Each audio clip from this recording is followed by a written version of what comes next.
malam, kami dari kelompok 4 Industrial Engineering 2 Angkatan 2022 ingin melakukan praktikum ASE dengan beranggotakan Saya Sonasi, operator 1. Saya Midafar Fariski, operator 2. saya Tegar Medianto, operator 3. Saya Maisha Faridawalina, operator 4. Saya Ahmad Burhan Renaldi sebagai dokumentasi.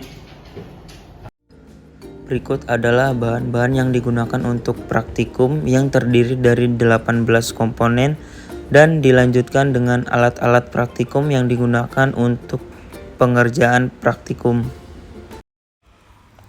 Saya Pistonase, saya operator 1. Saya akan menjelaskan step by step pekerjaan saya yang pertama kali saya kerjakan. Memasang kuningan utama bagian tangan pada cover terminal bawah. Dan bisa dilihat saya akan mengencangkannya oleh baut dan obeng. Dan bisa dijelaskan kecelakaan yang bisa disebabkan yaitu terkena obeng dikarenakan terburu-buru di saat mengencangkan baut tengah. Dan yang kedua pekerjaan saya yaitu memasang baut pada kuningan utama pertama dan baut kedua. Dan disitulah pekerjaan saya sebagai operator 1. Setelah perakitan pada operator 1 telah selesai dikerjakan, dilanjutkan dengan perakitan operator kedua. Saya Azmi Dava dari operator 2. Saya akan menjelaskan step by step pada operator 2 ini. Yang pertama itu mengambil cover stop kontak bawah dari operator 1. Yang kedua itu mengambil kuningan bagian kanan dan juga bagian kiri, lalu memasangkan kabel pada kuningan bagian kanan dan bagian kiri. Setelah itu dikencangkan dengan mur menggunakan obeng. Untuk operator 2 ini kecelakaan kerja yang bisa terjadi seperti tertusuknya kabel ke jari tangan dan kena luka goresan kecil diakibatkan bagian kuningan yang agak tajam disebabkan tidak menggunakan sarung tangan. Dilanjut. Saya Tegar Medianto, saya operator 3. Di sini saya akan menjelaskan step by step pekerjaan saya. Yang pertama kali saya lakukan adalah memasang pengunci kabel dan memastikan baut kanan dan kiri terpasang dengan benar agar tidak terjadinya kecelakaan kerja, yaitu kabel lepas dari terminal utama yang menyebabkan tersetrum.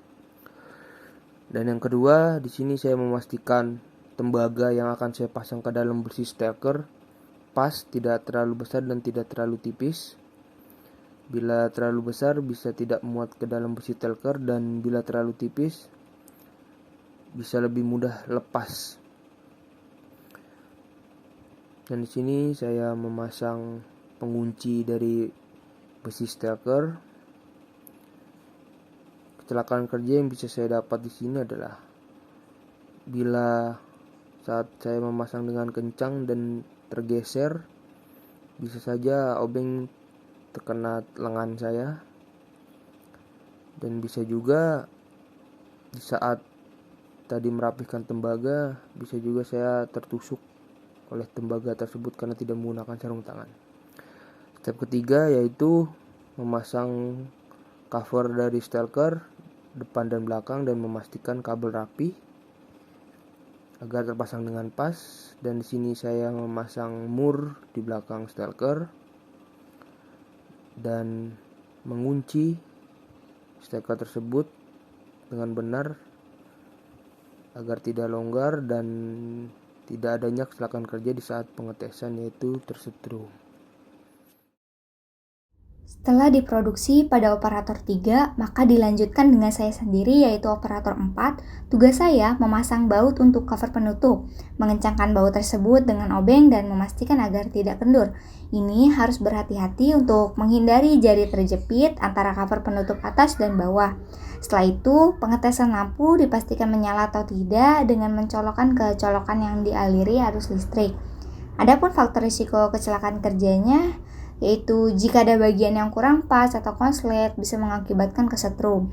Maka harus dipastikan dari setiap workstation-nya melakukan assembly atau proses produksi dengan benar. Setelah dilakukannya perakitan produk, langkah selanjutnya yaitu mengukur parameter lingkungan kerja dengan menggunakan 3 alat, yaitu untuk mengukur intensitas cahaya, mengukur kebisingan, mengukur kelembapan, dan juga temperatur di ruangan tersebut. Untuk langkah pertamanya kita mengukur intensitas cahaya dalam ruangan pekerjaan dan mencatatnya pada tabel parameter lingkungan kerja. Lalu langkah kedua kita mengukur tingkat kebisingan dalam ruangan tersebut dan mencatatnya. Dan tahap ketiga yaitu kita mengukur kelembapan yang ada pada ruangan tersebut dan mencatatnya kembali.